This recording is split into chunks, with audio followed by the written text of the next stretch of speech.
Welcome back to the committee. Let's hope that 2021 is a big improvement over 2020. Before I go through all the warning about physical distancing and wearing a mask and all the rest of the stuff, I believe we are entirely virtual, so I don't think we need to go into that. We are welcoming to our 13th meeting two witnesses who are very familiar to this committee to carry on the study that we had commenced last year. So with that, I will call upon Commissioner Kelly or Ms. Odes to speak for 7 minutes each, in what order they see fit to speak. But the order of the order paper is Madam Kelly first and Ms. Odes second, and they can introduce whoever is with them. So with that, Commissioner Kelly, 7 minutes, please. Okay. Merci, Monsieur le Président. Thank you. Today, I am accompanied by Mr. Alain Toussignan, Senior Deputy Commissioner. I would like to begin by extending once again my heartfelt condolences to the family, friends, and communities affected by this terrible tragedy. This is not an outcome any of us ever want to see, and I am deeply sorry this happened. Public safety is our business. It must be at the heart of everything we do and must guide every decision we make. We take this responsibility very seriously in how we supervise approximately 9,400 federal offenders in communities across the country, 2,000 of which are in Quebec.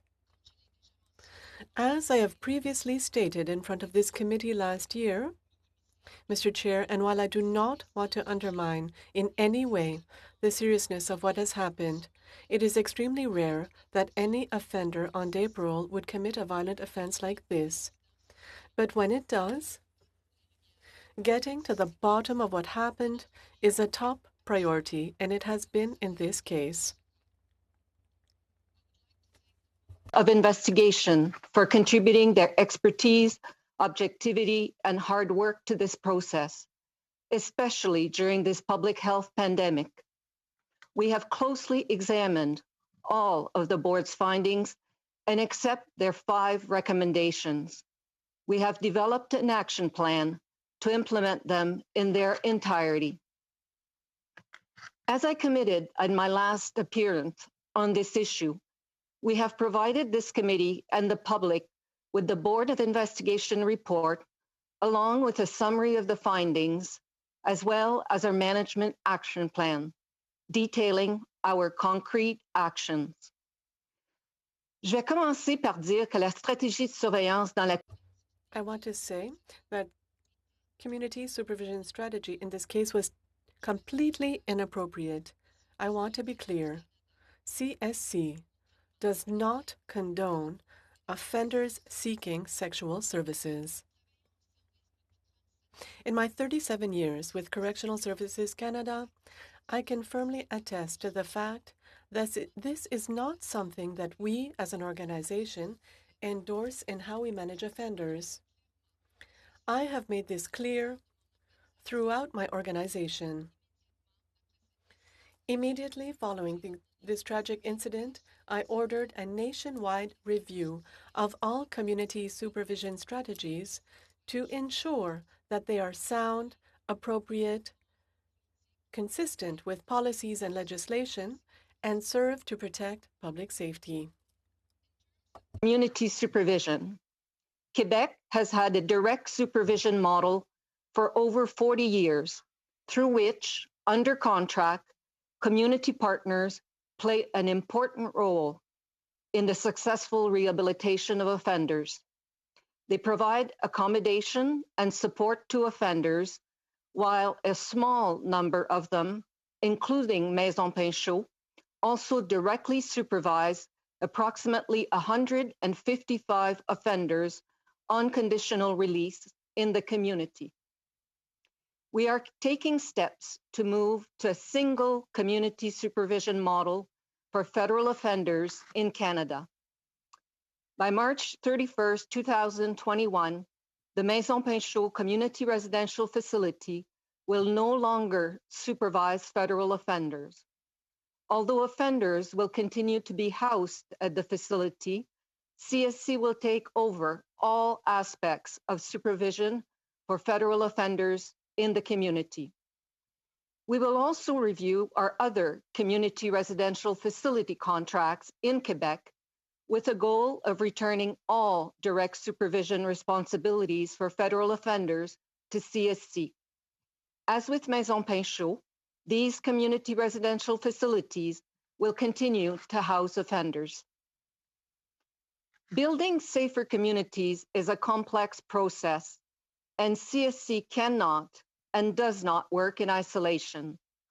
While direct supervision responsibilities for federal offenders in Quebec will be returned to CSC, as is the case in the rest of the country, our community partners will continue to provide services and support to offenders and their families that are a vital part of an offender's safe reintegration. D'autres actions clés incluent le Our other key actions include strengthening information collection. CSC is revising its policy to clearly specify the types of official documents required for offenders with a history of serious offenses. We are also implementing a formal monitoring mechanism to check at regular intervals whether the requested information has been obtained and ensure follow-up if required. In addition, CSC will strengthen community supervision policies and tools to ensure that specific elements, such as collateral contacts, are regularly discussed during case conferences between parole officers and their supervisors to help reassess an offender's risk. We will also be implementing new mandatory intimate partner violence training. This will complement existing training and will be required for all parole officers and their supervisors. We will also implement a new training on intimate partner violence, and this will complement existing training and will be required for all parole officers and their supervisors to support them in assessing and managing the risk of offenders. Case has had a profound impact on our employees, especially those in Quebec. These situations are extremely rare, in large part because of the work our employees and our community partners do day in and day out to supervise offenders in the community. Having said this, something went tragically wrong in this case, and we owe it to Canadians to follow due process and properly examine the circumstances specific to the employees directly involved in the supervision and oversight of this case. The disciplinary process will help determine if any additional accountability measures are required. As Commissioner of the Correctional Service of Canada, I am resolute in my commitment to working closely with our employees, community partners, and unions to implement all of the recommendations as presented to us. I believe this will lead to important changes in how we supervise offenders and deliver on our mandate to keep our communities safe. In closing, I would once again like to express my sympathies to the family and friends of Marilyn Lévesque. Thank you. Merci. Thank you, Commissioner Kelly. Ms. Odes, you have 7 minutes, please. Merci, Monsieur le Président, ainsi qu'aux membres. Thank you, Mr. Chair and members of the committee. I am pleased to appear before you today. I am joined by Sylvie Blanchette, our Executive Vice Chairperson. I would like to start by extending my deepest sympathies to the family and friends of Marilyn Lévesque. I recognize how devastating this incident has been for them and my heart goes out to every one of them. What happened in Quebec on January 22nd is an absolute tragedy and something that should never happen. For those of us who have devoted our professional careers to the safe reintegration of offenders into the community, this is an outcome we never want to see. And like this does happen, we take it very seriously. The purpose of conditional release, as per the law, is to contribute to the maintenance of a just, peaceful, and safe society by means of decision on the timing and conditions of release that will best facilitate the rehabilitation of offenders and their reintegration into the community as law-abiding citizens. The board is an independent decision-making body. We conduct approximately 16,000 reviews each year, which translates into about 23,000 decisions. In accordance with the law, board members may grant parole to an offender if, in their opinion, the offender will not, by reoffending, present an undue risk to society before the end of their sentence, and, not or, but and, the release of the offender will contribute to the protection of society by facilitating the offender's return to the community as a law-abiding citizen. The law and parole board decisions are based on research that clearly shows that the gradual, managed, and supervised release of offenders provides the best protection of society. The board's risk assessment framework is evidence-based and has been adopted in a number of other jurisdictions. In their decision-making, board members consider all relevant information from a wide range of sources, from the police, from victims, from the courts, Crown attorneys, mental health professionals, correctional authorities, and private agencies. All that information is used in assessing an offender's risk to reoffend and whether that risk can be safely managed in the community. Board members also refer to actuarial assessments and risk assessment tools in determining an offender's risk to reoffend.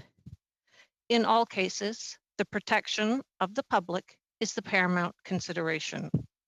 Over the last 3 decades, there has been continuous improvement in public safety results that the board achieves, reflecting the research that has continued to progress on risk assessment and the management of risk. In 1990, the success rate of offenders released by the board who completed their sentence hovered around 70%. Today, it's over 98%. Additionally, violent reoffending by offenders that the board releases is extremely rare. 99.9% of all offenders on day parole have not reoffended violently. But as much as we strive for excellence in our decision-making, unfortunately, predicting human behavior is not, and likely never will be, an exact science. We recognize that when a serious incident occurs, we must seek answers and examine what happened so that we may identify necessary actions to prevent such incidents from reoccurring. And that is why on February 3rd of last year, the Parole Board and the Correctional Service of Canada convened a national joint board of investigation. It was chaired by 2 community members, independent of the CSC and the Parole Board of Canada, and both of whom are distinguished criminologists. And the purpose of this investigation was to analyze the various aspects of the offender's release and supervision in the community, and to make recommendations to prevent the recurrence of similar incidents. As Commissioner Kelly has already outlined, the Board of Investigation made 5 recommendations to the Correctional Service of Canada. The Board of Investigation had no recommendations for the Parole Board of Canada. However, I would like to speak to some of their findings.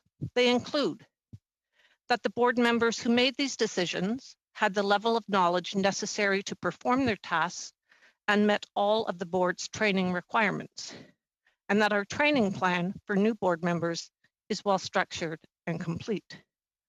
That the board members correctly applied the law and clearly set out the reasons for the additional conditions they imposed in keeping with board policy, and that the board members fully applied the risk assessment framework in accordance with policy in both the March and September decisions, that the board had at its disposal all the relevant and available information for sound decision-making, and that board members were in compliance with the law and policy related to the decision-making, and that the September 2019 written decision did not fully reflect what occurred at the hearing, although this discrepancy was not identified as a factor in Ms. Levesque's death. Importantly, the report acknowledges that the board members in this case explicitly prohibited the offender from visiting massage parlors for sexual purposes. Now, while there are no recommendations for the board, as part of our ongoing commitment to continuous improvement and quality decision-making, the board has initiated refresher training sessions on decision writing. In closing, I want to once again extend my sympathies to the family and friends of Mary-Len Levesque. I would like to say to them, to members of this committee, and to the Canadian public that we take these incidents very seriously and that we are committed to the highest quality decision making. Thank you. Thank you, Ms. Oates. Colleagues, I'm proposing that we just merge the 2 hours and not separate them as we would normally do, that we have at least 3 rounds, and that we reserve some time at the end to discuss, presumably in camera, where we go from here. So with that, the first round of 6 minutes each is Monsieur Paulus, Mr. Lightbound, Madame Michaud, Mr. Harris. Monsieur Paulus, welcome back to the committee. Merci. Thank you. Thank you, Mr. Chair. To begin, my question would be for Mrs. Oates.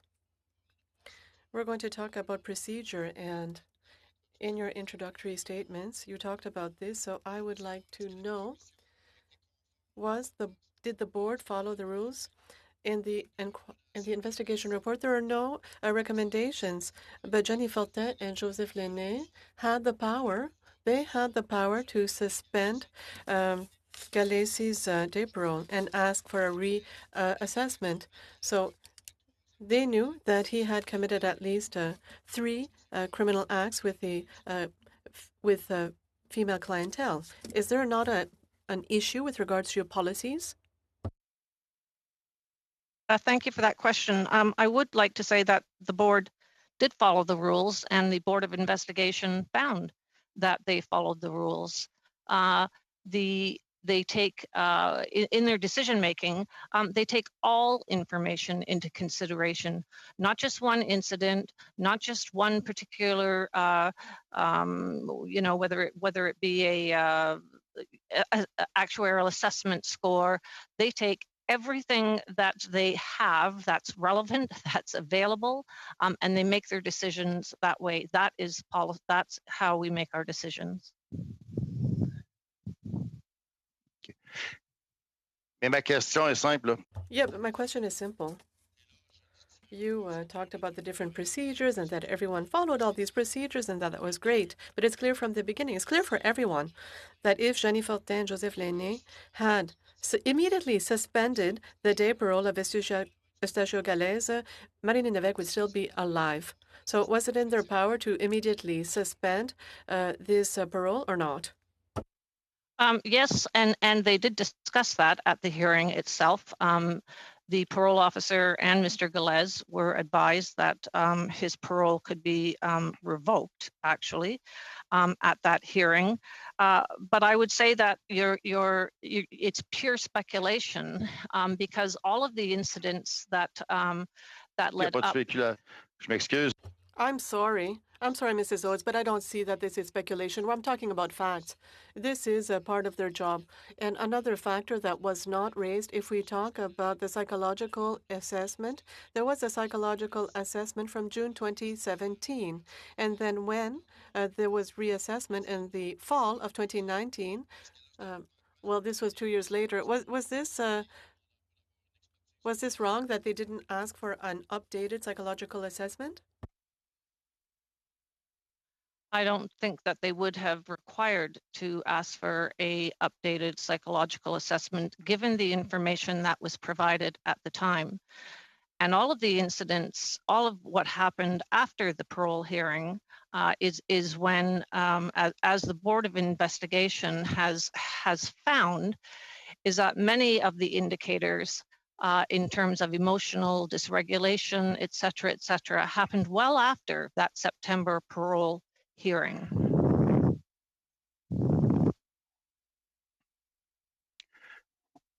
Mais Once again, we have a report that was published last week, and all the blame was sent towards Mrs. Kelly's team and yours on your side, the commissioners who were political nominations. Let's not forget this, even if parliamentarians don't want to hear about this. This is the fact, and it's why we voted a motion in the House to shed light on this and on also the appointments of the commissioners in 2017.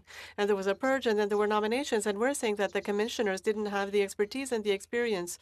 And so here, they did not suspend the Gales's parole, and they didn't see that the reports were not updated.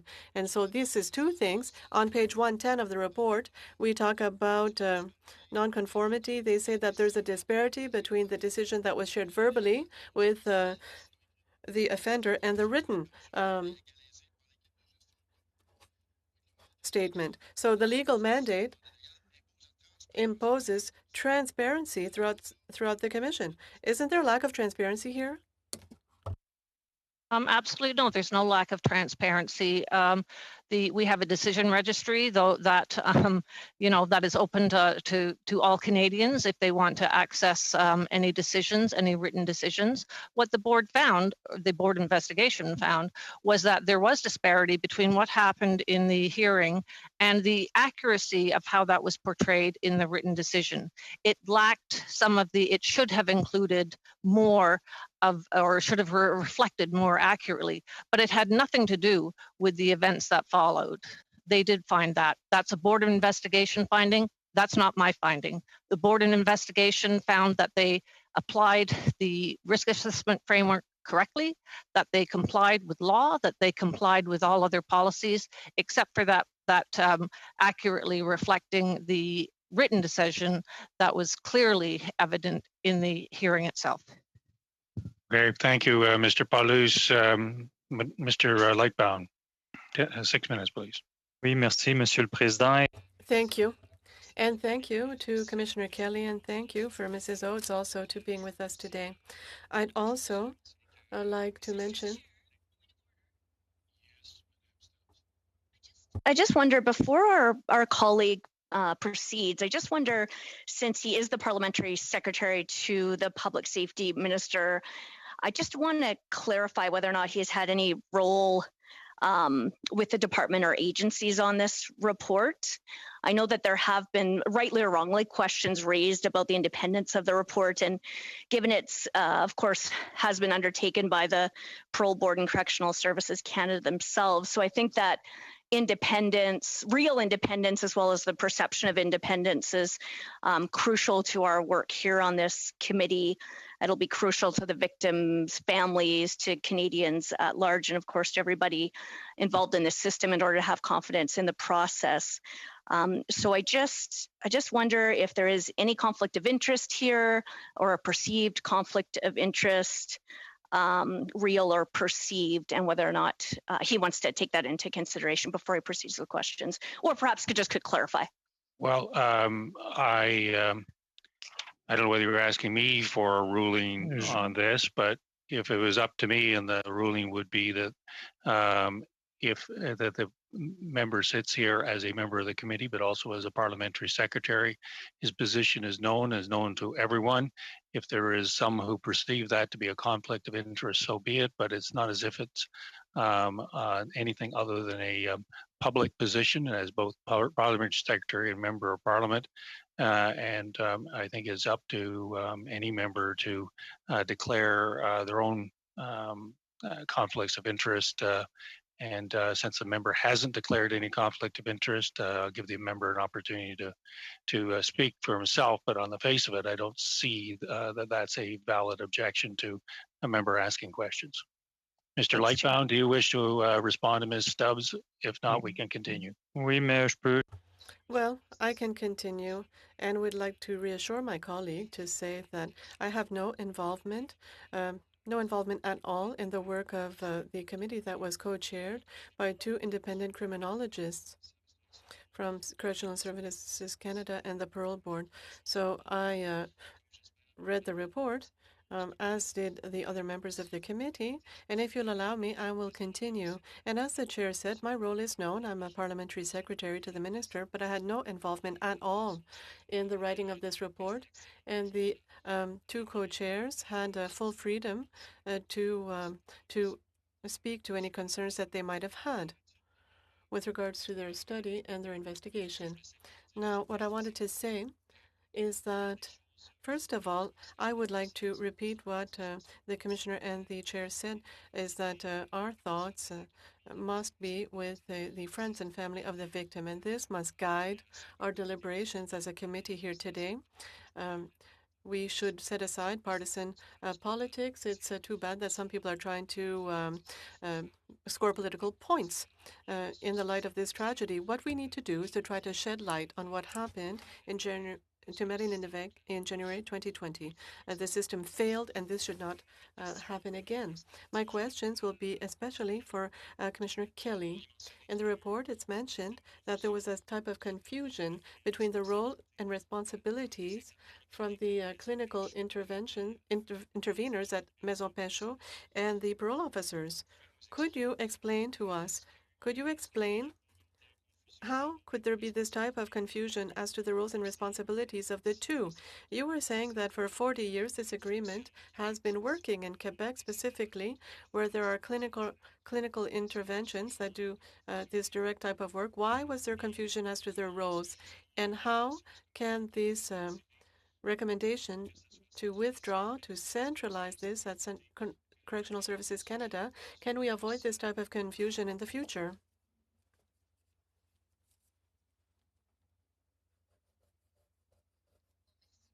Thank you. Thank you for your question. The clinical workers in the community residential facilities have the same tasks and responsibilities as those who are linked to the parole board, but it is the service that has the authority and the responsibility as to the final decision. So the clinical intervention of the community residential facility, well, there's a liaison officer from CSC that is assigned to the CRF. And also there's an officer, a parole officer that is assigned. And they have the responsibility for quality control. It's clear that there were problems, and we've clarified the responsibility and the tasks given to these clinical workers and also to people of CSC. We added, and this is in the meantime, I'm going to speak to the measures that we will take. So those responsible for parole, this has been added to sectoral offices to ensure better quality control. Also, there will be an increased surveillance of community strategies, and I ordered the sectoral directors to check community strategies to make sure, a certain number of them each month, to make sure that the decisions are correct. If on March 31st, 2021, we will withdraw this idea of the Maison Pinchot supervisory role, and then we will review all the contracts for these community residential facilities. Our objective will be that the service will assume surveillance of offenders in the community. So we will have one community supervision model throughout the country.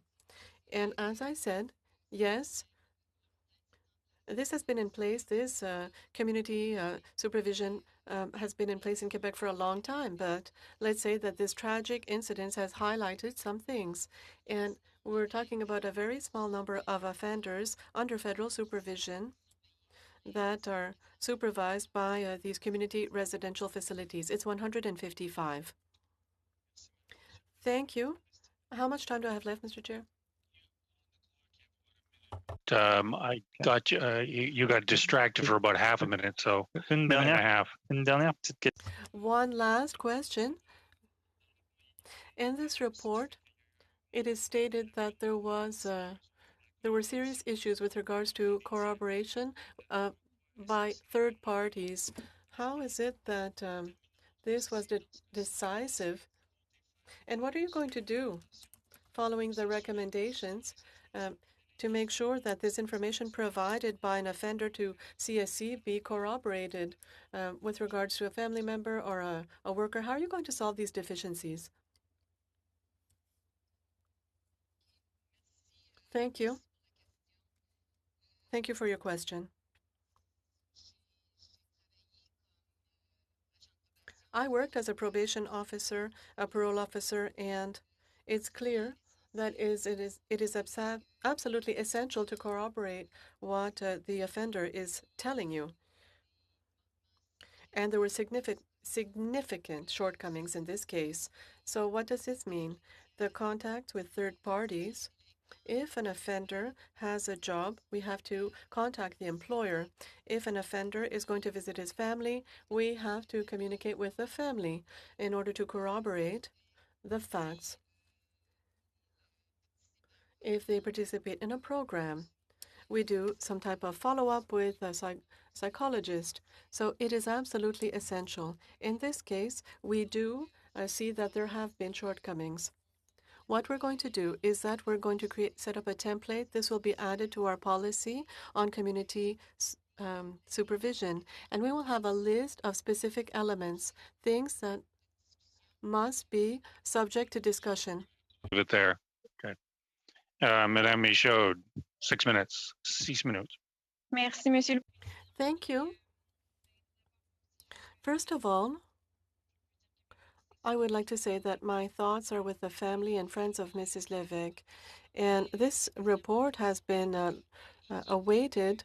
It's a lengthy report. There are many elements, but there are unanswered questions. And I'd like to come back on this three-level process, according to which the CSC in the beginning looks at the risk that the offender will reoffend. Then a recommendation is made to the Parole Board of Canada, and then the Commissioner makes a decision with regards to parole. So the Commissioners might have been able to suspend this day parole. But what we see here is maybe these are gaps with regards to the role of clinical workers, employees at the Maison Pinchot. I'm wondering, without trying to blame anyone, but we're trying to avoid this type of situation again, and we're trying to see where the mistake was made. Was it at the three levels? Should CSC have evaluated the risk to reoffend differently? The report does say that CSC was aware that there was a high risk, and then the recommendation that was made should have been different. And then who had the final decision to allow this offender out on day parole to go to massage parlors? Well, at what level was the mistake made? And how can we make sure that this never happens again? Well, perhaps I can try to answer this. I'll begin. The first thing I'd like to say is that the community strategy, was completely inappropriate in this case. In 37 years, I have never seen this. We took action right away as soon as I found out what had occurred. I ordered that a countrywide review would be done to make sure that there were no other similar cases. The review showed that there were none in Canada, and it's clear that there's a clinical worker, there's a liaison officer from CSC, and then the person in charge of parole officers, they have a community strategy, and then there's a recommendation that is then sent to the commission. The offender was on day parole. It was for 6 months, and after 6 months, this parole would be looked at, yes or no, would it be extended? And so this is what we were responsible for at CSC. Afterwards, I asked my colleague, Jennifer, I'm going to ask my colleague Jennifer to speak on behalf of the Commission. Thank you, Commissioner Kelly. I'm not sure the rest of the question, but when it comes to the parole board, in this case, the March decision was an in-person hearing. There were 2 board members. There was the parole, the parole officer from the institution, and the offender. For the September one, it was for day parole continued. It was 2 board members plus the parole officer from, I believe, Maison Pinchot, and the offender. They presented their case. They were very supportive. The offender was apparently doing very well. There was questions raised about the strategy relating to the massage parlors for sexual services. And I'm not sure if any of you know this, but both, all 3 of us, Ms. Blanchette, Ms. Kelly, and myself, are former parole officers. We have never, ever heard of anything like this ever happening before. Certainly not within our careers. You know, that was there was a pause in the hearing to discuss that. They came back. They wanted to know how this risk was going to be managed, because he was told that under no certain circumstances was this to continue. And so the parole officer was not concerned, and nor was the offender. Unfortunately, what no one knew at the time was that not only had he been given 3 approvals to go to a massage parlor for sexual purposes, but in fact he had been going many, many times, but no one was to know that. Certainly the parole officer didn't know, CSC didn't know, the board didn't know. So that was information that came out only at the time that he was sentenced. You have about 30 seconds. OK, merci. Donc, on doit comprendre que Thank you. So no one was aware, but everyone was aware of the high risk of reoffending. And I don't know where you're reading that. en fait, dans le rapport, in the report, there are some elements that mention that Mr. Galez, with his prior crimes, was at a high risk to reoffend, and he himself said that he shouldn't have relationships with women, and he was allowed to go to massage parlors for sexual purposes. So the question, this begs the question, regardless of what's happened, this permission to go to massage parlors, well, we can ask ourselves the question, but I will ask the question later on. Thank you. Okay, we'll have to leave it there. Thank you very much. Mr. Harris, 6 minutes, please.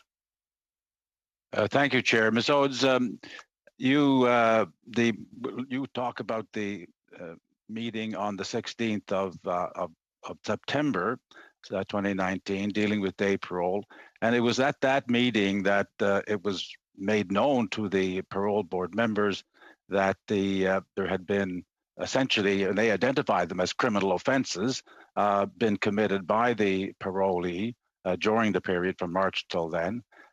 Was that made known to you? It certainly wasn't made known to me at the time. I don't have a button on all of. So when would you have become aware of that? When it became public after the later events and the death of Madame Levesque? Exactly. Yeah. So your statement that you and Ms. Kelly, being parole officer, you didn't hear about this, and you were chair of the board, that you had never heard of anything like this happening in your career. Well, you didn't hear about this, and you're chair of the board, so maybe there's a lot of things going on over the years that you might not be aware of. So what weight can we give to your statement that this had never happened before in all of your years and all of your career, that this wasn't something that happened as a result of permission being granted to use the sexual services of women in that way? I think I won't speak for Ms. Kelly, but when we said we have never seen anything like this in our careers, Ms. Kelly went across the country right after this to see if this had happened. In terms of our never seeing this happen, in our experiences, we have never seen this as a strategy, a community strategy to supervise offenders. I can accept that. In fact, I was reading before Ms. Kelly spoke, for example, I was reading her carefully, her words. Should I want to be clear with the committee that the community supervision strategy was completely inappropriate. CSC does not condone offenders seeking sexual services. And then she says, in my 37 years, I can firmly attest to the fact that this is not something that we as an organization endorse. So that's the policy. And clearly in this particular case, that was not the practice. And when it was identified by the parole board members, again, it was said, no, this is not our policy. But yet the parole board members in writing their report, they said something to the parolee and to the parole officer, but they didn't put it in the report. And I don't know what's in the report because it's all blacked out of the internal inquiry, but some special conditions, but they didn't mention that. This seems to me a pretty special condition. That was not the policy of the parole board to do it. And yet the board BOI said, oh, that's not relevant to what happened afterwards. Wouldn't the actual caseworker be relying on the report in following up this case? Yeah, the caseworker, the parole officer. No, there's two different things now. The parole officer is the sort of liaison person, but there's a caseworker instead. This parole officer doesn't actually supervise the individual. My understanding, the parole officer works for CSC. The caseworker is the contracted out person. Am I wrong or am I right? I think you might have to get the person who is with the offender at the hearing was the person who supervised the offender. So that person. No, you said it was the parole officer. Well, I would call it a parole officer, and that's that's why there is confusion with this whole, and maybe the commissioner can come in and help me, but with this direct supervision model, who's doing what and who's to who. The caseworker who came to the parole hearing with the offender was the person who was actively supervising that person.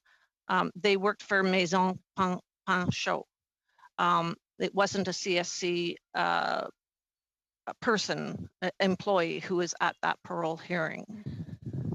So that's another issue because of course the BOI did find that there was much confusion regarding the caseworkers' roles and responsibilities on the file at both CSC and the Maison Panchot's CRF. So yes, there's a lot of confusion there, but part of the confusion would be that the report itself did not contain this prohibition of using sexual services at a what was called euphemistically a massage parlor.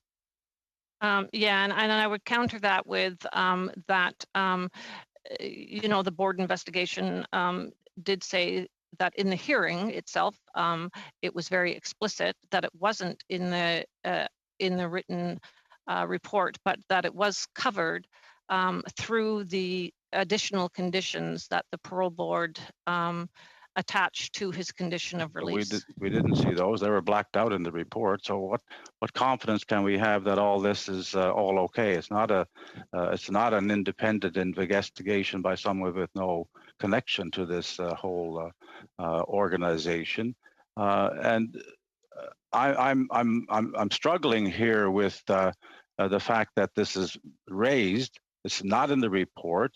It's not something that they didn't identify it as something that contributed to the result, but that's a factual finding that may or may not be in keeping with all of the facts that we know of, which we don't know very many. Mr. Harris, we're going to have to leave it there, unfortunately.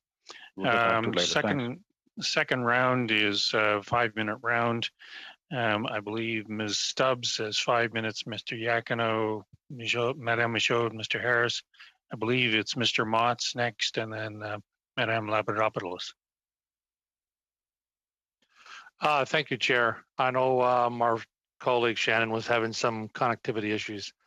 I just first of all want to say that my thoughts are with the family and friends of Ms. Levesque. We know that this horrible tragedy is yet another example and a sad reality of a soft on crime approach. We all know this tragedy was preventable, and witnesses, your agencies granted this offender day parole, then even allowed him to be alone with women while released on that parole, despite his significant violent history against women and continued concerns from CSC. You note that the report was to be transparent, accountable, and responsible in your duty to Canadians in keeping people safe from offenders. To do this, you held a closed-door internal review of the case and placed the blame on an outside organization in Quebec and select frontline workers. It appears that senior management from both your agencies, CSC and the Parole Board, and the Minister of Public Safety, quite honestly, are somewhat absolved from any responsibility. Ms. Odes, you tell Canadians that they can trust the decisions of the Parole Board, despite a series of failures and poor decisions, like in this case, leading to the death of a young woman. Your agency contributes to a report that fails to hold itself, the Parole Board, accountable for this decision. We all know that Canadians distrust the Parole Board, and this report does nothing to restore that trust. And when you don't take ownership of your decisions, it certainly doesn't help. Ms. Odes, you know this, but just so that we're all clear, the Parole Board is exclusively responsible for the decisions of parole.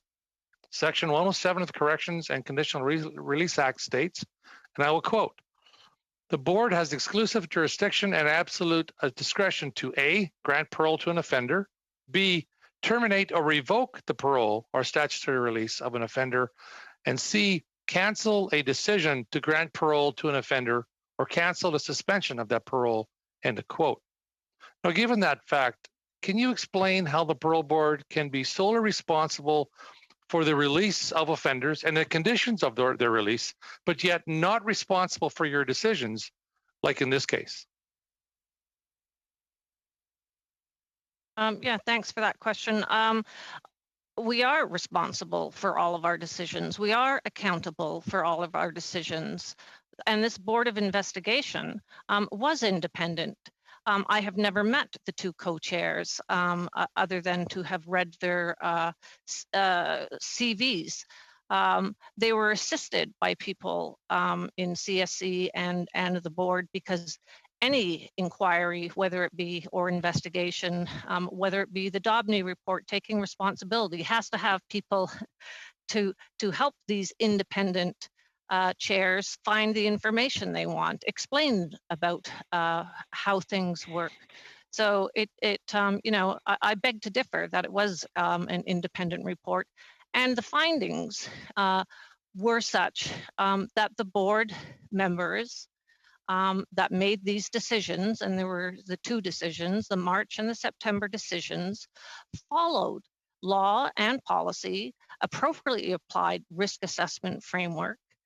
So I'm not sure what else you need to know, but these aren't my findings. These are findings from independent people. Well, I appreciate that, but okay, so you're saying just now, and the report says that the appropriate process was followed by the Parole Board members. The training of the Parole Board members was adequate. No changes to policies or laws are required.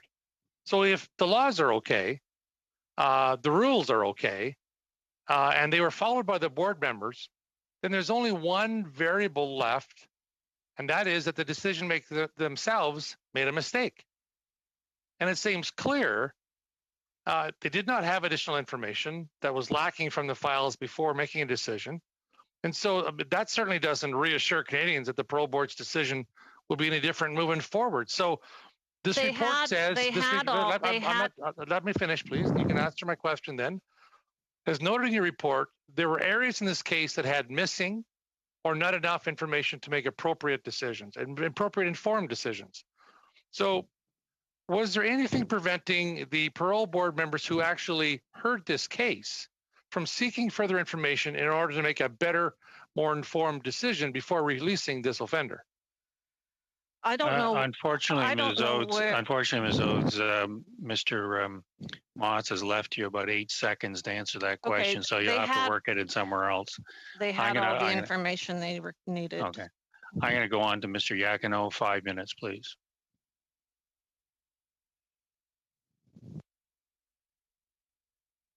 Mr. Yakino? Apparently he got disconnected, Chair. Maybe you want to move on to Emmanuel. I'll move on. Okay, Emmanuel, are you ready? Okay. Merci, Monsieur le Président, et j'aimerais... Thank you, Mr. Chair, and I would like to thank the witnesses for their testimony today. And before asking questions, I'd like to offer my most sincere condolences to the family and friends of Marilyn Lévesque. Mrs. Kelly, during your testimony, you said that it was extremely rare that an event such as this would happen, that is, that an offender in day parole would commit a violent crime, such as what happened in January of 2020. But even one case is one too many. I think that everyone here agrees. I'm pleased that the decision of taking measures to adopt a single supervision in the community model and that this be under federal jurisdiction, I'm happy that was a decision that was made. But as a Quebecer, I'd like to know, and I'm very curious, why in Quebec was the model different up until now? Why was the Quebec a model different than elsewhere in Canada? Why did it take this type of incident to standardize this process and so that all offenders be treated the same and be under federal jurisdiction? Thank you for this question. The Quebec model has been in place for a very, very long time, at least 40 years. I'm at my year 38 with the service, and since I've been with Correctional Services, direct communities supervision by some community centers in Quebec. We're talking about 8 out of 48, and this was already in place, and it was working. The only thing is that it's clear that what happened is that it has shed light on some things. And for us, when we look at Maison Pinchot right now, 14 offenders afterwards, let's say there's another 150. It's a small number. As commissioner, I decided that a single model for community surveillance for federal offenders was the best way to proceed. This is a way to standardize practices and also to ensure accountability. This is why we're taking these measures. And so on in March 2021, it will be Maison Pinchot up until then, and then we will hire our partners. The goal is to bring supervision back to CSC. Thank you. I'd like to know, in your opinion, why did this happen? We know that Mrs. Oates said that this offender had visited massage parlors repeatedly, but the recommendation was not that he have this right. Why did this happen? Where was the shortcoming? Well, first of all, the community strategy, as I've said, was unacceptable. It never should have been in place.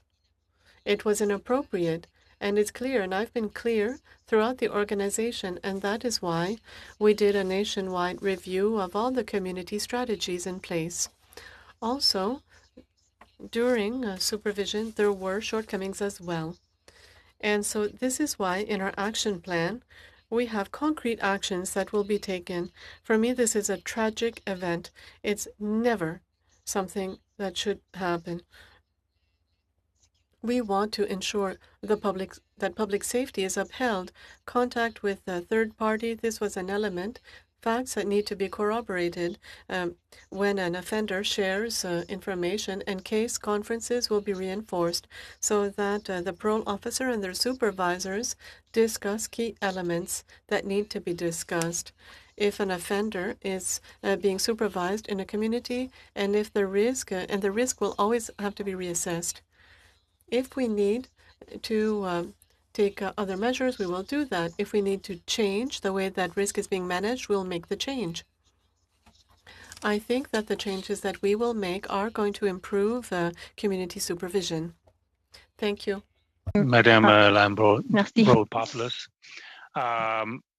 Before I ask Madame Michaud for her 2.5 minutes, am I to assume that Ms. Stubbs is not going to be available to ask questions in this round? I still am having some off and on issues with a warning that keeps warning me that I might be disconnected at any time. Yeah. Well, we'll go to you unless you tell us otherwise. Okay. Thanks. Okay. Madame Michaud, 2.5 minutes, please. Merci, Monsieur le Président. Thank you. I would like to come back to some elements of the report that seem important to me. The committee determined that Mr. Gallesi had demonstrated precursor signs of that he was emotionally dysregulated, and this was in 2019, several days before this event. And the inquiry also noted that some of these signs showed similarities with the crime that he had committed, that is the murder of his wife, and also that he had this delinquent cycle. Also, the domestic violence priors were a contributing factor to the events of January 2020, and that this was known by his case management team. In the light of these elements, I'd like to know, on behalf of Mrs. Oates, we know that the report makes several recommendations for CSC, but no recommendations for the Parole Board of Canada. Now,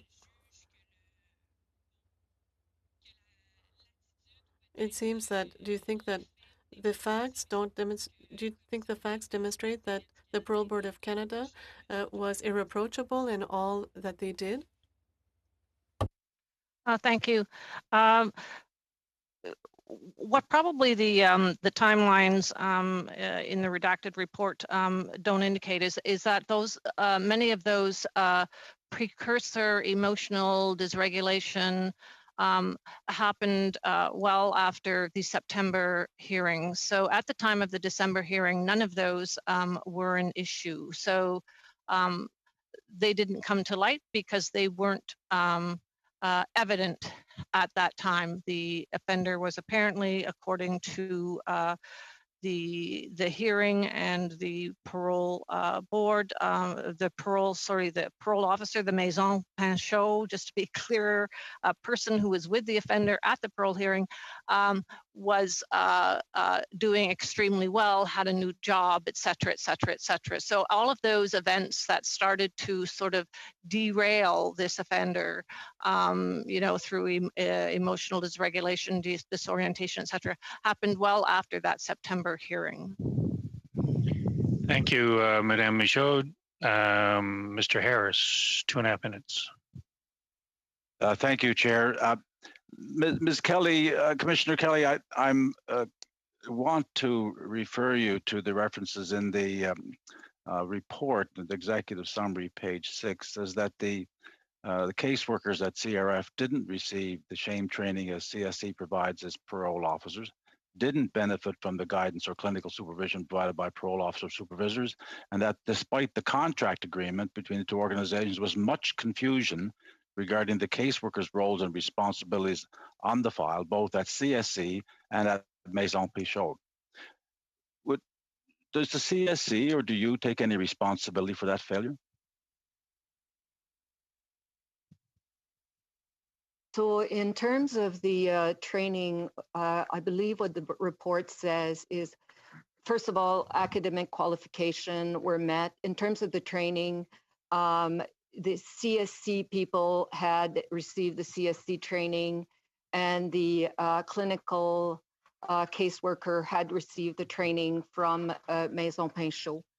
Again, the way it works is that there's a clinical caseworker at Maison Pinchot, in this case, who was supervising the offender. However, CSC had a liaison officer as well that worked with that caseworker, as well as what we call a parole officer responsible. That sounds like the confusion that we're experiencing here. Was it was it the caseworker at the parole hearing, or was it the supervisor? It was the caseworker. So that was what referred to as a parole officer, but he's not, he or she is not a parole officer. It's a clinical caseworker that was at the parole hearing. However, CSC has a responsibility to quality control document. You didn't say that you had accepted responsibility for the confusion, but now you also, the report indicates as well that there was inadequate or a lack of any domestic violence training or intimate partner violence training on both sides of this. Why would that be left out of the training of people who are dealing with individuals such as Mr. Galizzi? And there must be many more over the course of history of the parole board and the services being provided by Correction Services of Canada. Why would that be something that is now discovered as a lack? Pardonnez-moi, Monsieur le Président, on n'a plus la traduction, malheureusement. Oh, there was no translation? No. Are we having a problem, Mr. Clerk?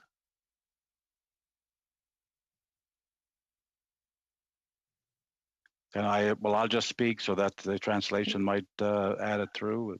Well, you're already over time, Jack. Oh, well, if it wasn't translated, if Madame Michaud was unable to hear what I said, I should be able to repeat it so that the translator can adequately deal with it. How much did you actually miss, Madame Michaud? All of it? À peu près tout, ouais. A little bit. Everything. What Miss Ode said earlier, I didn't get the interpretation.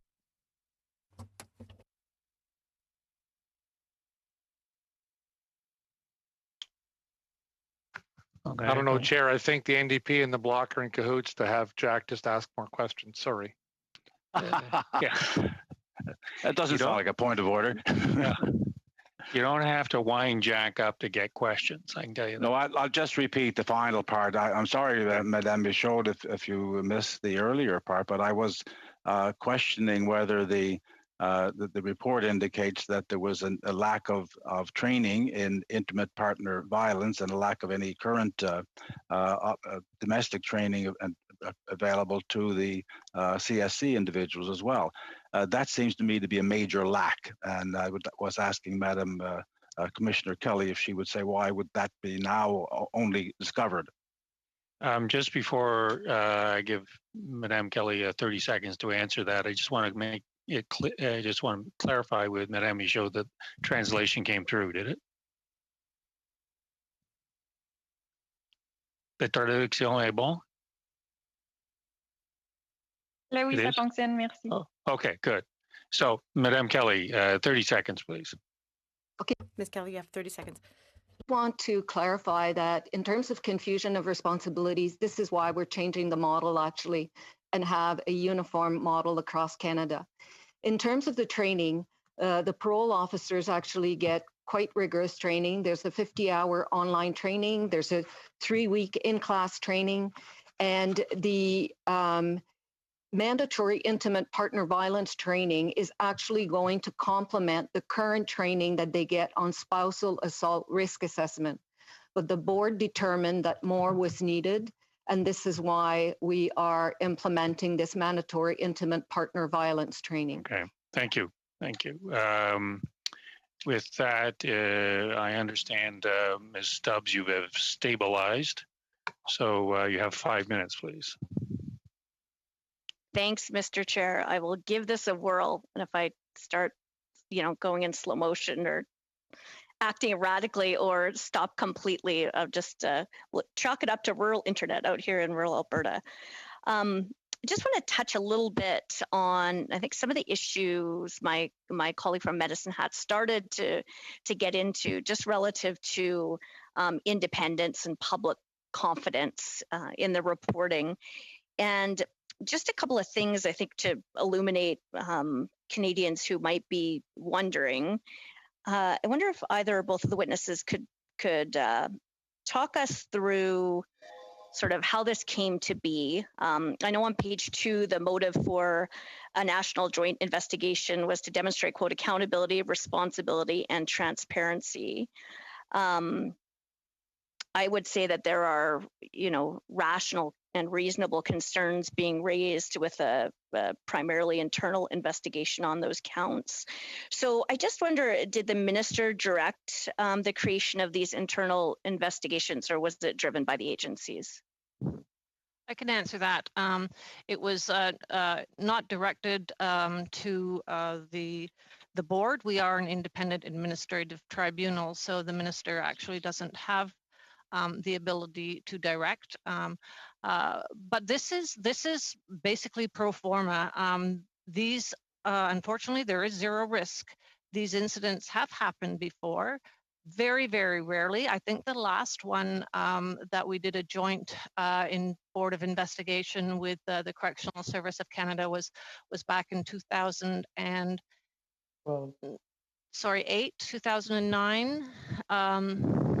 Thousand and 12. Thank you. Sorry, Sylvie. Was in 2012, so 8 or 9 years ago. The one before that was the murder of Louise Partager, who was a CSC parole officer. And so these aren't something that's directed. I suppose the commissioner could be directed, but these are something when something goes wrong, we want to find out what's going on and to see if there are things that we can do to improve. And with the last one in 2012, there were no recommendations for the board at that time. The previous recommendations, there was a bunch of recommendations for the board where we had to make some improvements in our policies. So and we try to get people who are somewhat knowledgeable about our business and who can provide some independent advice to, this is where we think things went wrong. This is where we found, areas for you to improve. Thank you. Okay. Yeah, thank you. And I think that you're right that the transparency of the findings and the recommendations and the results are critical. So I just would note that when the joint board did first start its investigation, the public safety minister said, quote, in the interests of transparency and justice for Madame Levesque's family, we have also committed to making the findings and any recommendations public. I guess I would just note that much of this report is redacted currently. So how does that serve the aim of transparency that you yourself have, I think, rightfully cited, as well as the Minister for Public Safety? And will there be any adjustments made to the amount of information that's been redacted?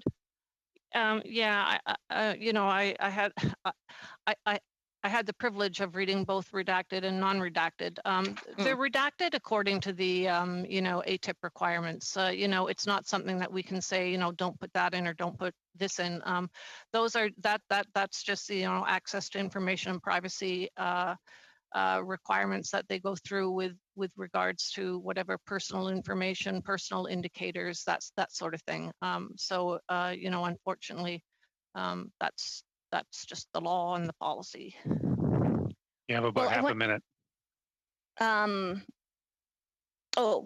I guess I would just note that the correctional investigator has been critical of both of these organizations in a number of reports and on in a number of situations, and really over and over does raise this issue of transparency and accountability. So I don't know if there are any last comments from the witnesses about what exactly they do propose to make recommendations public and assure the confidence of all Canadians in this process. I think that'd be welcome. I don't think you're talking about the correctional investigator. The correctional investigator has absolutely nothing in his mandate to look into the Parole Board of Canada, us being administrative tribunal. So maybe his comments were directed towards the Correctional Service of Canada. I've certainly never seen anything from him at the board. Yeah, we're going to have to unfortunately leave it there. Mr. Gatineau, 5 minutes, please. Merci, Monsieur le Président, et je m'en excuse. Thank you. I apologize. I had internet issues earlier. So hello, Mrs. Kelly, Mrs. Commissioner Kelly, and Mrs. Oates, and thank you for being here today. Before everything, I would like to reiterate my sympathy to Mrs. Levesque's family. Mrs. Commissioner, could you summarize to us the measures that have already been taken in order to ensure that shortcomings don't happen once again, and what is left to be improved? Thank you for this question. The answer could be a long one. For immediate measures that were taken, the staff members who were involved in this tragedy were reassigned. There's been a joint investigative committee created to understand all the circumstances around this incident. What's more, with regards to the strategy, and I'll repeat this, it was inappropriate. And this is why we did a countrywide review to make sure that all community strategies were appropriate and according to policy. We didn't find anything else. We're trying to reinforce community strategies and to speak about the importance of quality control. And this was a question that was asked earlier to clarify the roles and responsibilities attributed to clinical caseworkers in these community residential facilities and liaison officers with the CSC. We've added jobs with regards to parole officers and sectoral offices to ensure better quality control for these community strategies. We have directed that some community strategies be reviewed each and every month. So this was done immediately in the wake of this incident.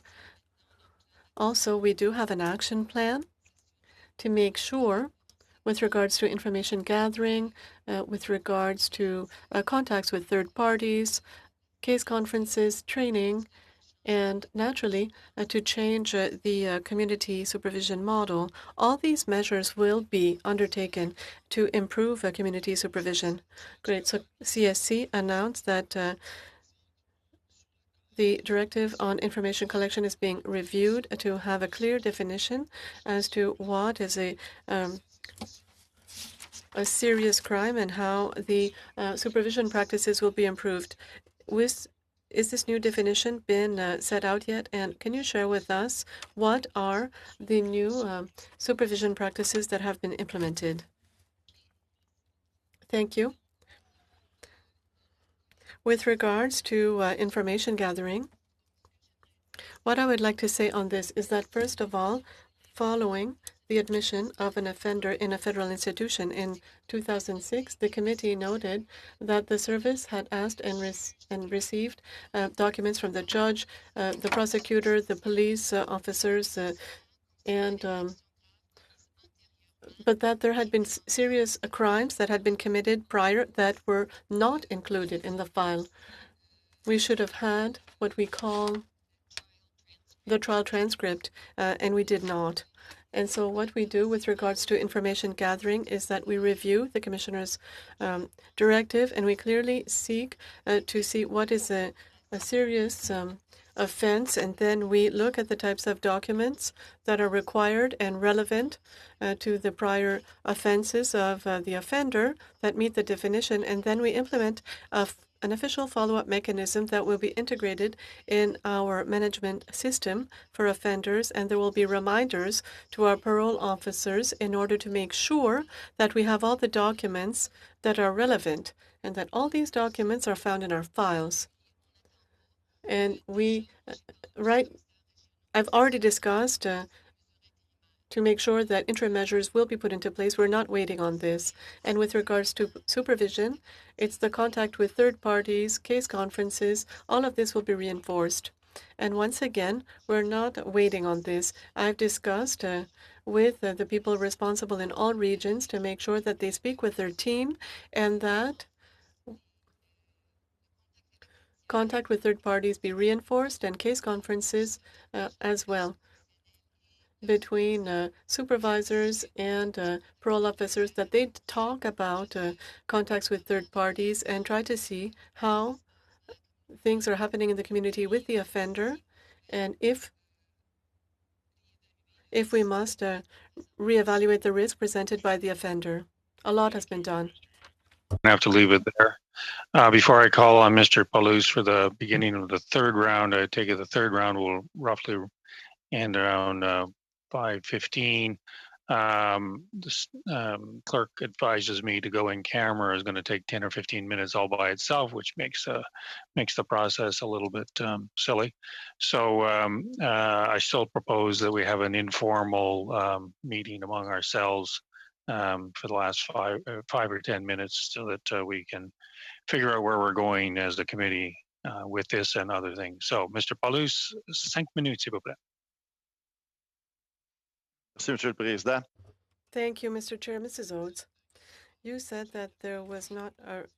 When you responded, you said that there was no risk, high risk of reoffending. How can you say that? Why are you denying that? The investigative report writes, and I quote, there were many precursor emotional dysregulation signs. On page 38, it says that precursor signs showed similarities as those shown by Gallese in the months preceding the death of his wife in 2004. This was linked to his delinquent cycle. So why did the commissioners not see these signs? Why were they exonerated from any blame by this inquiry? Thank you. The emotional dysregulation that occurred occurred after the September hearing. So let me be clear on that. He did not come into that parole hearing showing any kind of emotional deterioration. As a matter of fact, all points were that he was doing extremely well. So what I have read is that the overall assessment was from actuarial was that he was low to moderate risk, but I have never seen anything that he was high risk, at least at the point of that September decision. Mais ça, Madame, si je peux m'excuser, Madame, excusez. Sorry, I know that, Mrs. Oates, but on this, I think that you're misleading. In your directives, it says that when there's a case of someone who has been given a life sentence for murder, as in the case of Mr. Gallese, we absolutely have to redo a psychological review if it's dated more than 2 years. So somebody, they say, they think that he's well, and this is a murderer, and they haven't had an updated psychological evaluation in 2 years. So in the hierarchy of your organization, at what level, let's say if the commissioners who had very little experience and they made this decision, what level had to be informed? Is there a supervisor that was informed that there was a case like this with Gallese?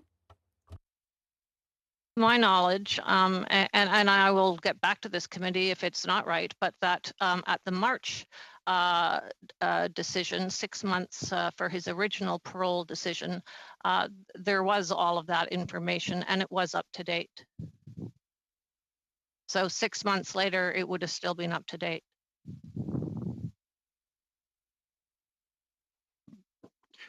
Donc, parlons d'information, justement. So let's talk about information. Now we know that on the night of the murder, Gallese was inebriated. And is it normal on behalf of the commission to allow someone with an alcoholic past to have these parole conditions, these day parole conditions? There was a condition that said he did not have the right to consume alcohol, so he was allowed to work in a restaurant. Do you think this is a normal thing? If you're asking me, we don't supervise him, so it would be up to the Correctional Service of Canada who's supervising to ensure that those conditions are managed.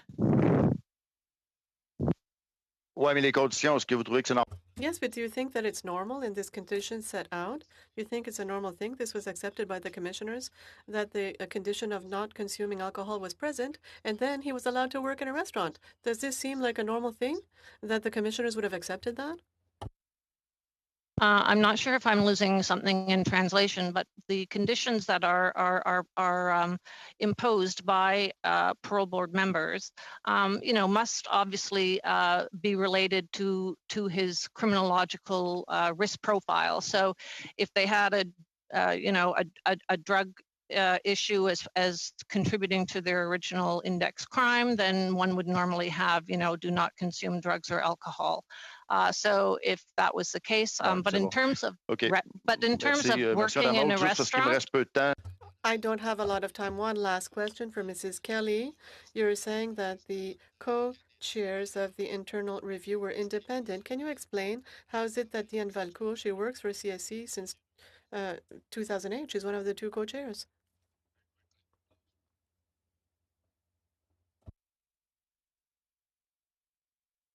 Les deux The two co-chairs were external to the service and to the National Parole Board. What's the role of Mrs. Valcourt?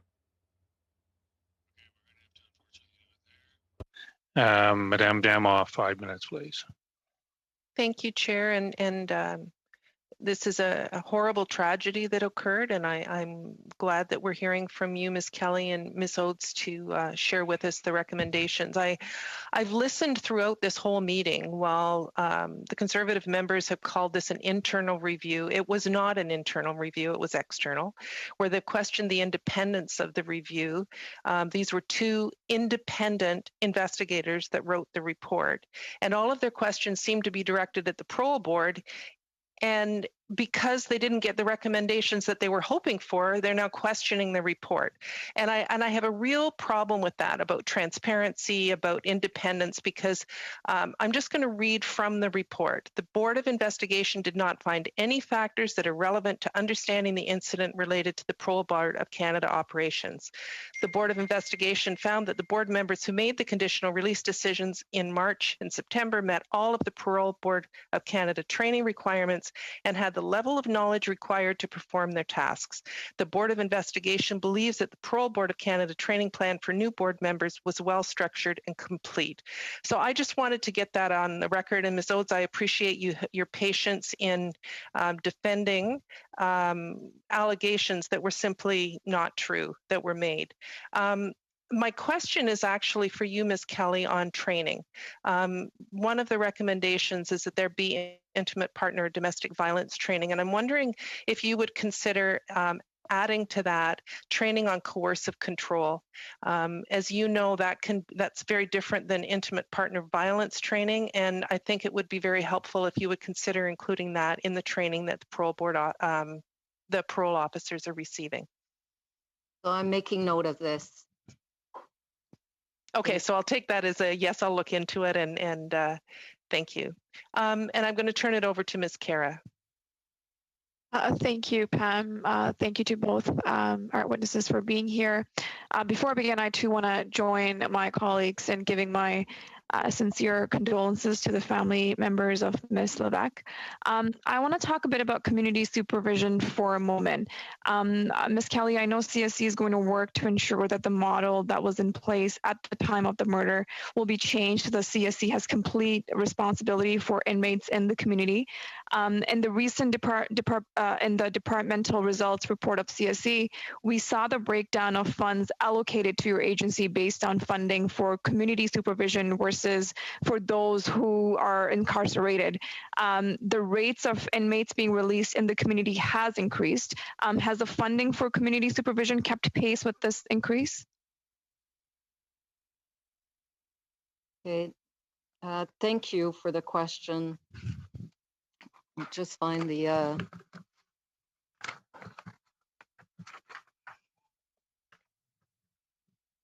oh.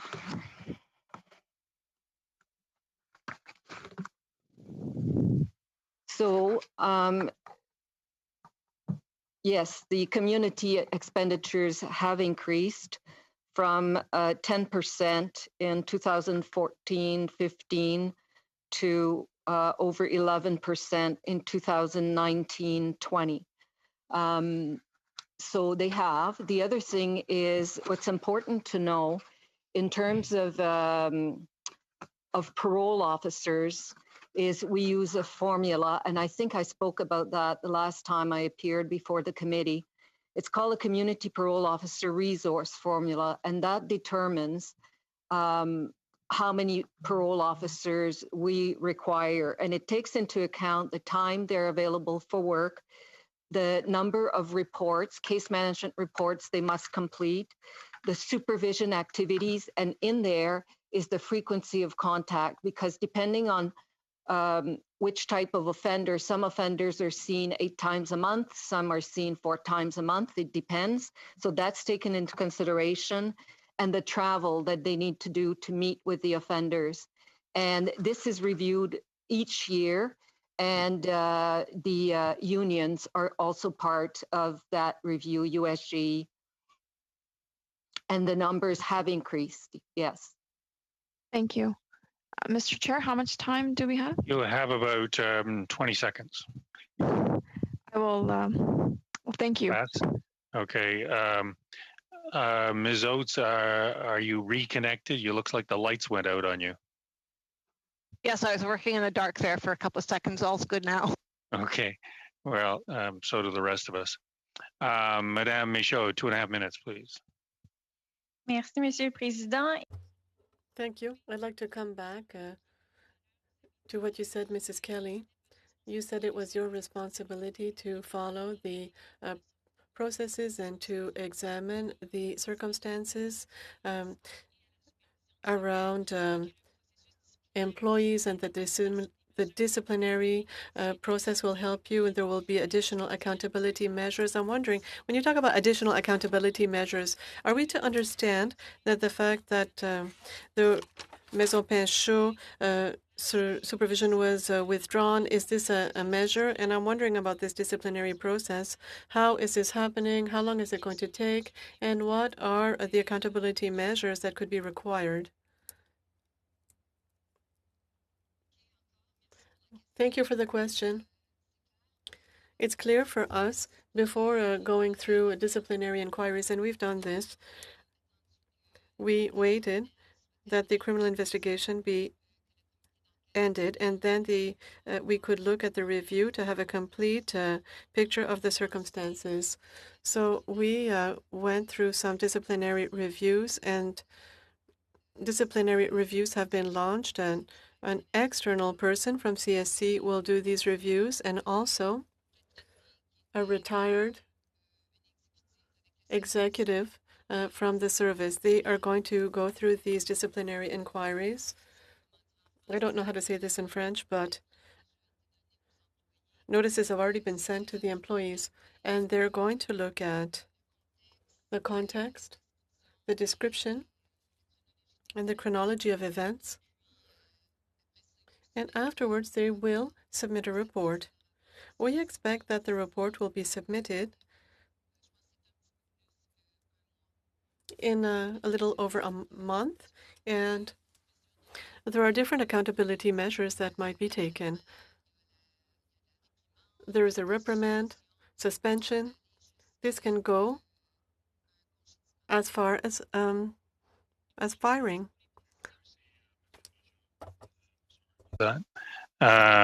Mr. Harris, 2.5 minutes. But before I ask Mr. Harris, I don't know who the next Conservative is or the next Liberal. So if you could indicate to the clerk who will be asking the next 2 questions, and then I think we'll bring it to a close at that point.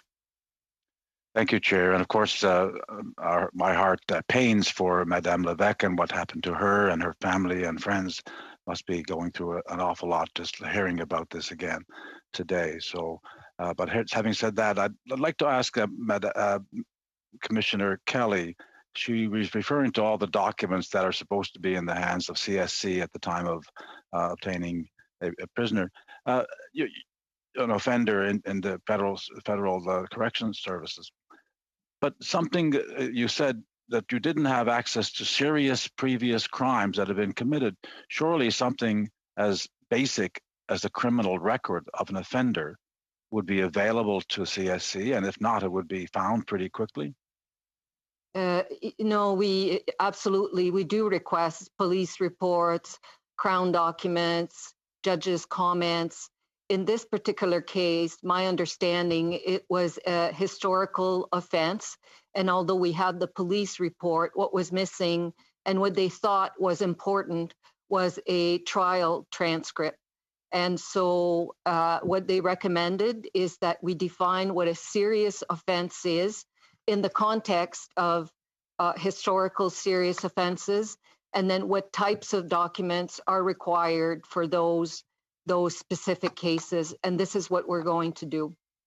That sounds very confusing. A criminal record would list the crimes that a person had committed and surely would be before the courts and would be available to CSC. And if it wasn't there, obviously in considering what you're dealing with, you'd need to know that. So I'm at a loss, but you're not saying, yes, we do need a criminal record and we get them. Does that happen or does that not?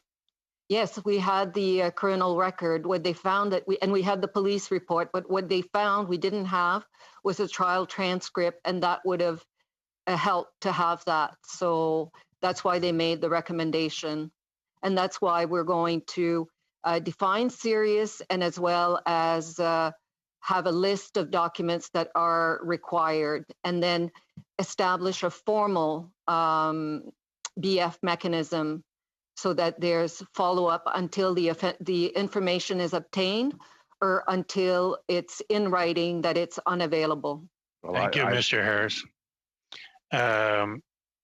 Madame Stubbs, 5 minutes, please. Oh, thanks, Chair. I just have a couple of questions, and then I think I'll turn it over to one of my other colleagues.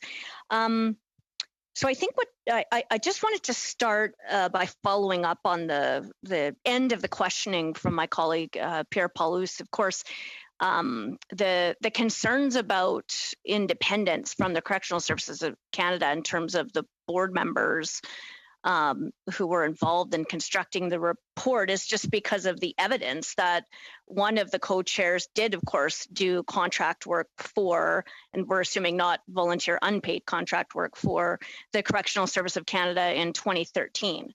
So that was for, quote, professional services, contract 2024594 to be specific.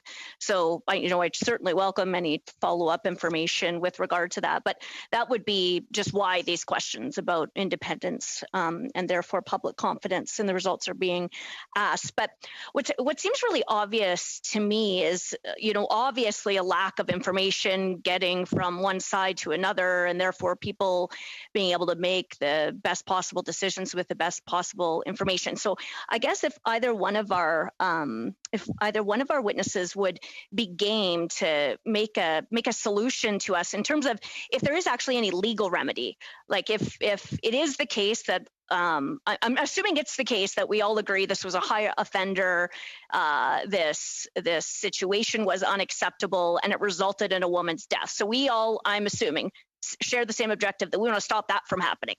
And it's probably the case that if everybody had all the information that was available to them, they may have made a different decision. So are there any legal remedies that could be proposed or implemented to fix that gap? Or if there are resources issues, what can be done to fix it? And then also just on the issue of public notification, I just wonder if there was any public notification about this release, if there were any either legislation or regulations relative to public notification that either were or weren't followed. And if it's totally irrelevant, do the witnesses have any suggestions for what could be a federal law to mandate public notification, this sort of situation? Thanks, Chair. Yeah, I don't mind starting with that. There's some good questions. I think that the last thing, people want to see, and it happens very often in the world of criminal justice, is we're going to change the law because of one person or one incident. It's not a good way to make policy, or it's not a good way to make law, but you certainly need to look at whether there are, in fact, underlying issues. In fact, that then would make a case. I can't think of anything at this point. I mean, I think if this was happening a lot, we'd have to give ourselves some serious thought about what we're doing and how we're doing it. But given our success rates, given the professionalism of parole officers who, for the most part, do excellent supervision of offenders, I think this was just one of those really, really bad, sad, tragic cases that so much fell through the cracks on the supervision side.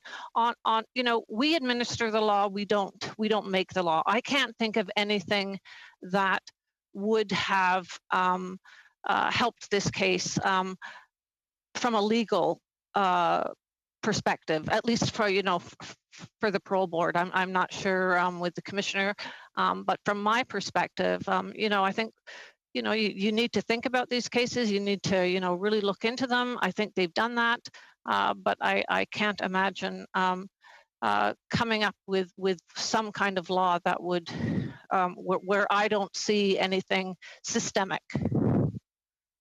And for myself, I would say again, this was an absolutely tragic incident. It's not something you ever want to see, but I believe that our action plan and the measures that we're going to put into place is actually going to lead to strengthen community supervision, and the fact that we're going to a one single model of community supervision for federal offenders in Canada is also going to be an important change. Thank you, Ms. Stubbs. I believe it's Ms. Damoff. 5 minutes. Am I unmuted, Chair? Yes, I am. Thank you, Yes. Chair. I'm going to ask both witnesses, someone who did contract work 7 years ago, I would hardly qualify as an employee of the Correctional Services of Canada, but I wondered if one or both of you could perhaps comment on the qualifications of the folks that did this investigation. I can say that both individuals that were external to CSC are both criminologists, and then they had support from a national investigator from CSC that had been a former area director, as well as another person from CSC that was an assistant warden operations, because the board did look at the case preparation leading to the offender's release into the community. And then there was also one person from the parole board that the chairperson can speak to. Thank you. Yeah, I did receive their CVs. Obviously, very distinguished in terms of their education. Both, they're criminologists, they're teachers, professors in criminology, had a good understanding, I think, of our business. Although, not you don't want anyone and they weren't, who's overly, immersed in our work. And we had one parole board employee who was part of that team. And so I don't want to put words in your mouth, but I'm both of you said there was someone from CSC and the parole board. I'm assuming that you needed that in order for them to have access to current policies and to be able to provide information from them, but they were not the ones that were writing the recommendations. Is that correct? The recommendations were done by the two independent individuals you're talking about? That's right. They were there to provide support to the external members, and they are not. And I just want to insist on that. Both co-chairs are not staff of CSC or of PBC. Was the process that was put in place for this report, how did it differ? Ms. Oates, you mentioned that there was one done in 2012, and then the other one I think was maybe 2006 or 2008.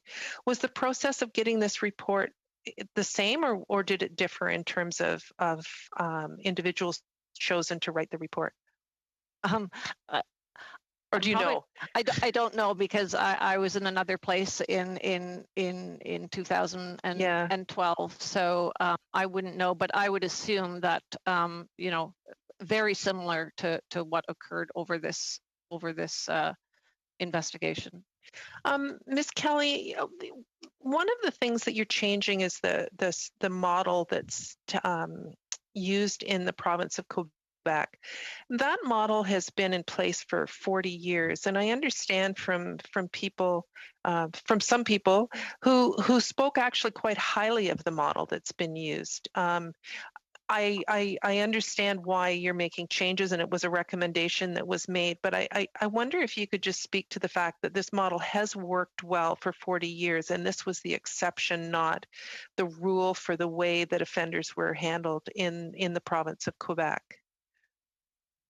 No, absolutely, yes. This model has been in place for a long time. And although we're changing the model, what we're removing is only the element of community supervision. But there is no question that we can't fulfill our mandate alone.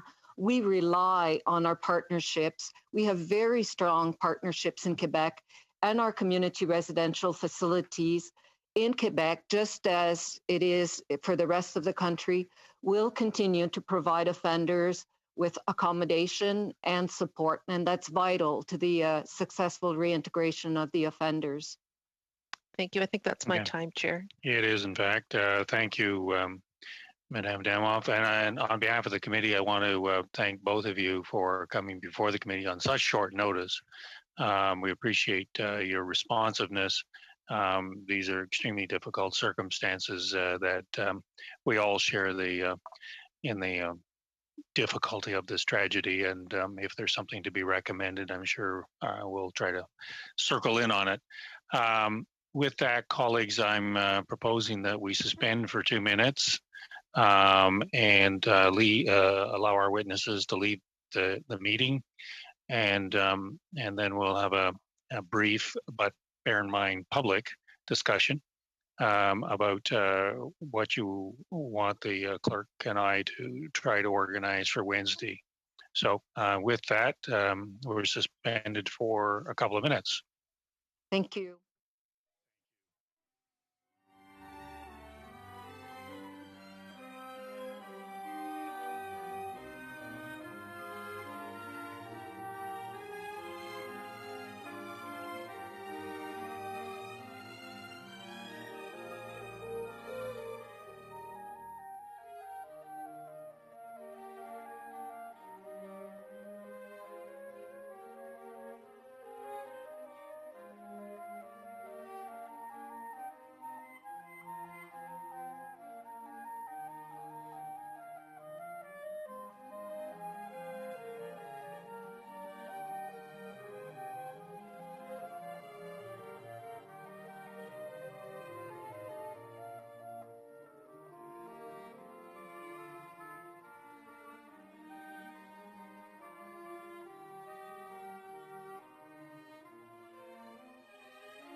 Thanks, Chair. I would like to suggest that now that we've heard from the Parole Board and CSC and on this final report, that we consider this study closed and start the report on Ms. Levesque. And given that the House today just passed a unanimous motion to look at far-right extremism and online hate, I'm just wondering if we could agree to move forward on Joelle Lightbound had a motion that the committee accepted to do a study on very similar to the motion that was passed in the House today. It's somewhat different, but I think it would, depending on the witnesses we called, it would be completely in line with the unanimous motion today, because it was dealing with growing online hate groups, in particular white nationalism and supremacy that have increased in size and polarization, and how best to respond to it. So if colleagues would agree, I think we could perhaps start that study on Wednesday. Reaction? Jack? Chair, before we would consider the Beck issue closed, I'd like to hear from those who proposed that study, Mr. Paulhus, and I know Madame Michaud was very interested in proceeding with that, whether they had any witnesses they want to hear before we would consider that closed. But that's, I defer to them on that. Pam, the motion, was there more than one motion today? I know that Jagmeet Singh got up with a motion on Proud Boys and others. That was the one, Jack. That's the one we're talking about. Okay. Yeah, I haven't seen the exact wording of it. I heard part of it when the House. Yeah, I heard it, Jack, and I don't have the exact wording in front of me, but I think I know certainly on our side we think it's an issue that's taken on even more urgency to look at, and I think Joelle's motion was well worded. If it needed to be amended somewhat to expand it, I think we could perhaps look at doing that. But I think it talks about the online hate groups, white nationalism, supremacy. So I think it would allow us to look at what the motion in the House was without even changing it. But I mean, certainly be open to that. That was adopted, I take it. Yeah. Yes, it was. Yeah, we voted in favor of it. I'm sensing some appetite for that, but I want to give Christina an opportunity to say what she wants to do. I don't see Pierre here, but I want to hear from Christina. Merci. Non, en effet, Pierre est plus là. Donc... Yes, Paul left. I don't know what the Conservatives think. I'm okay to close Marilyn Levesque's file and start the report. Now, the motion adopted today in the House is important, as well as Mr. Lightbound's motion. A few weeks ago, the emergency motion tabled by the Conservatives also should be studied. It's about vaccination and border measures. If we look at, it would be more appropriate that what the Conservatives had tabled an emergency, given everything that we see right now with the measures that are being implemented at the borders, that travelers have increased restrictions. I think that it would be a good time to study that issue. And then afterwards, well, I agree with online hate speech. I'm looking forward to study that file. But I think that we could look at the border security. I don't know what the Conservatives think about this. Glenn, were you waving your hand or not? I'll let Shannon go first, and then I'll follow up, please. Okay. Shannon? Hey, thanks, Chair.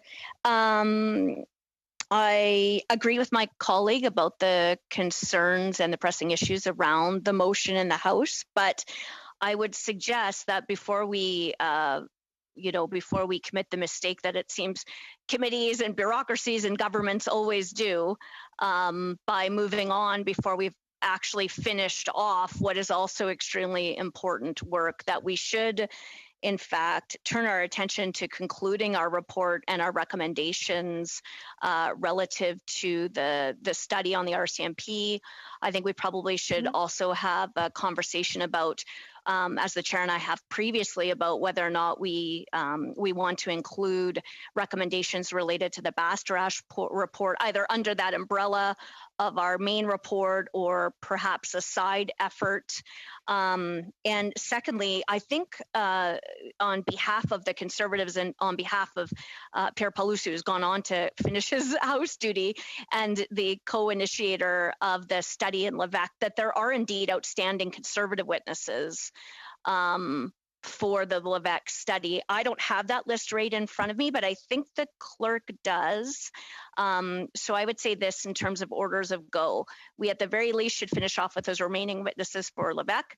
Then we should aim to complete our report and recommendations on the RCMP, and sort of concurrent with, or in addition to that, make a decision about whether or not we as a committee are going to address the Bastarache report either in a separate report or in a section underneath that larger report on the RCMP. Just before I ask the next person, the English section of the report has been done. There's 96 recommendations.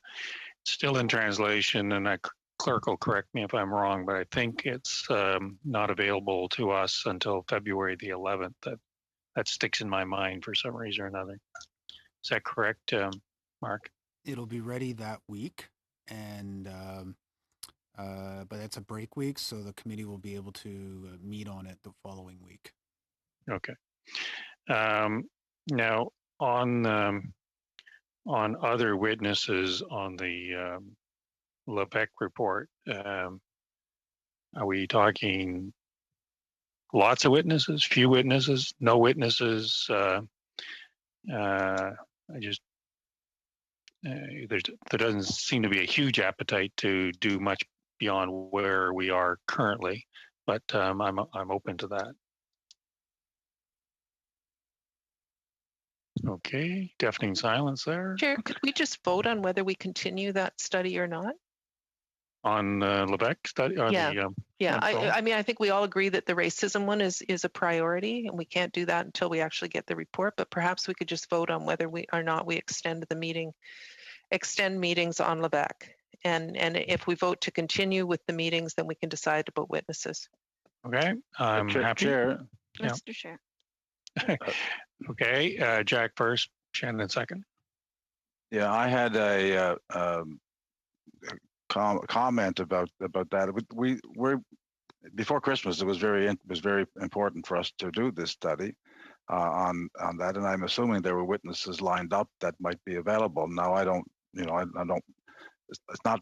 not really my study, if you know what I mean. But the individuals who put it forward were concerned to get particular witnesses. Whether they need them now or not, I suppose, is really up to them. I haven't really heard from a definitive answer from them on that. So I don't know about voting it in the absence of Mr. Palousse.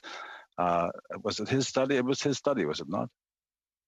Well, it was a referral from the House initially, and then it expired with I don't know, it's prorogation or what it is. Then the committee adopted it, so it's entirely the committee's prerogative to do as it sees fit with this. So Pam's motion is in order. I would regard what Jack's intervention as debate. Is there any other debate before I call Pam's motion? Not seeing any. Those in favor of Pam's motion? Just clarify, John, the motion is to finish the Lévesque study. Finish the Lévesque study on the witnesses that we've heard to date, exactly, which include the witnesses prior to in 2020. Right. Okay. Avant de voter, Monsieur le Président, est-ce que le greffier... Before voting, could the clerk indicate how many witnesses remain on the list? I'm not able to find that. Il y a une vingtaine de témoins. There's about 20 witnesses left on the list. Thank you. Okay. Any other clarifications? Any other debate? Well, Mr. Chair, just that, there are remaining there are remaining witnesses that we thought were important to include on the Lebec study.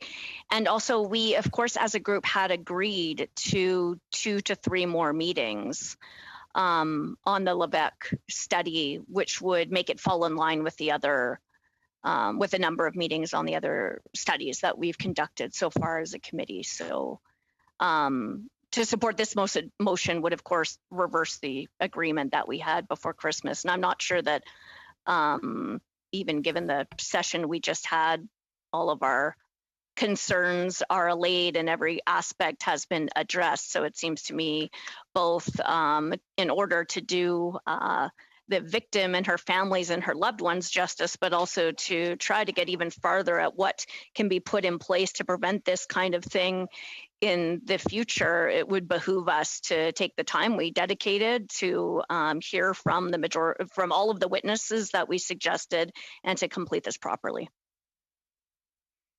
Okay, debate. Is there any more debate on Pam's motion? Those in favor? Yeah, no, Sorry. Okay. Sorry, we're running up, running the clock here. We're almost at 5:30.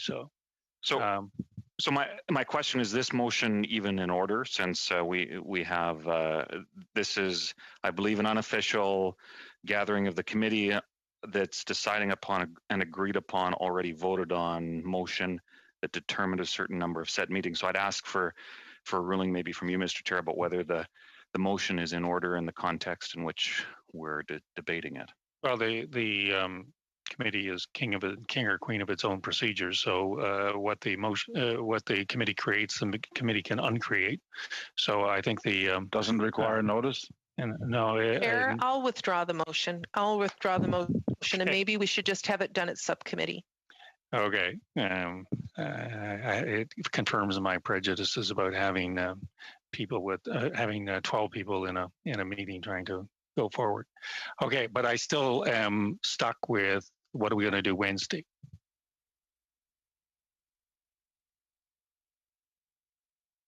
Okay. What can you give me some guidance here? Do you want if the motion is still Pam's motion has been withdrawn, therefore the Lebec study is still in order. Therefore, we could call witnesses if you wish. Yeah, I guess we could do that if there's witnesses available for Wednesday. If we want to have a look at the unanimous consent motion on Wednesday and have a little business meeting I don't know who we'd call as a witness on Wednesday for that, for example. It's pretty short notice to start something that's could we just do a Pam nor I have subcommittee actually meeting? read yet. But if we could have some kind of a meeting, it could be a subcommittee meeting to talk about where we go from here. That might make sense. Are you good with that? Yeah. Yeah. First hour subcommittee meeting. And do you want to still use the second hour? Well, could we do something with that motion? Could we have a look at it? I don't know if we need a referral from the House or anything to do that. We can just look at it ourselves, can we not? Well, John, I think we just do a subcommittee meeting and get a work plan. Try and get a work plan done for going forward. Is there actually a referral from the House, or is it just a motion that was adopted unanimously? I don't think it was a referral. It was just a motion. Just a motion that was adopted in the House. Okay.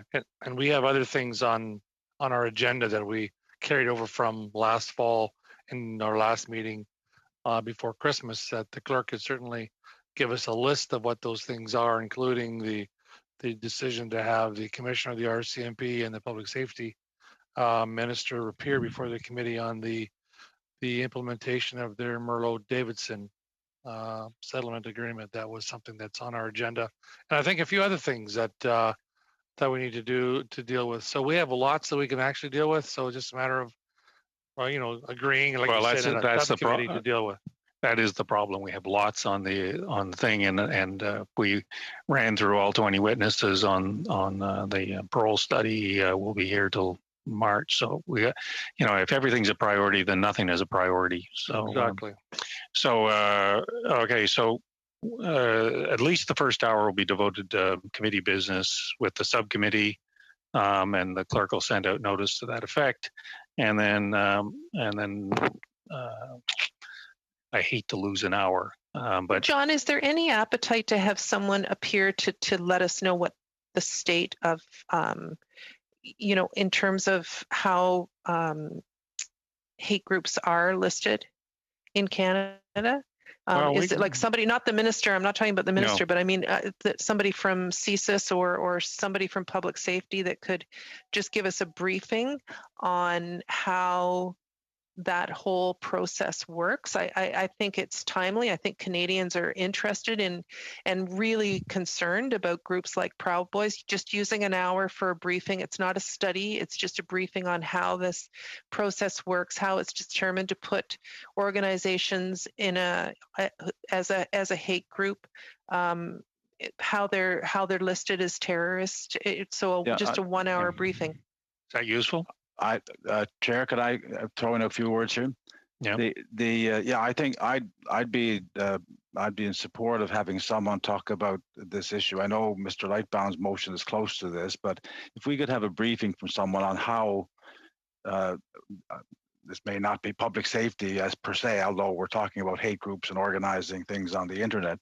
How is the internet controlled, and what options might there be for having some control over what goes on, how they organize on the internet, and how these things are dealt with? Some briefing, because it may be in other committees' work, but the aspect of whether or not you have to go designate them as terrorists or find some other definition to be able to control them. So if somebody could brief us on that, if we can identify some in the next 24 hours perhaps, and see if we can get someone lined up for Wednesday, that I'd be in favor of that. Well, Shannon, and then it's now 5:35. Oui, je vais être bref, Monsieur le Président, juste pour dire, je suis d'accord. I'm going to be brief. I'd like to say that I agree with Pam and Jack. If we can use that hour to have a briefing from the public safety officials, this could help us. It could help us to guide our study when we will arrive at the study that I suggested with this motion. I think it would be relevant. Okay, Shannon? So I think there's certainly value in what Pam, Joelle, and Jack are all saying, definitely in advance of moving into that study. But why don't we, again, attempting to do first things first and actually close off work instead of sort of playing leapfrog over our own work and dragging out the timelines, seek to actually invite witnesses that remain on that list from the Levesque study for that second hour on Wednesday. Because that seems to me to be the proper order to do things to actually complete our work. But other than that, yeah, as all three have said, I mean, everything that each of them has said is important and will be valuable for the committee when we're on that issue. Okay, well, it comes down to this, which is first hour is subcommittee. Second hour, do you want a briefing from officials, or do you want to go? Do you want the clerk and I to start picking witnesses out of the 20 witnesses that are there?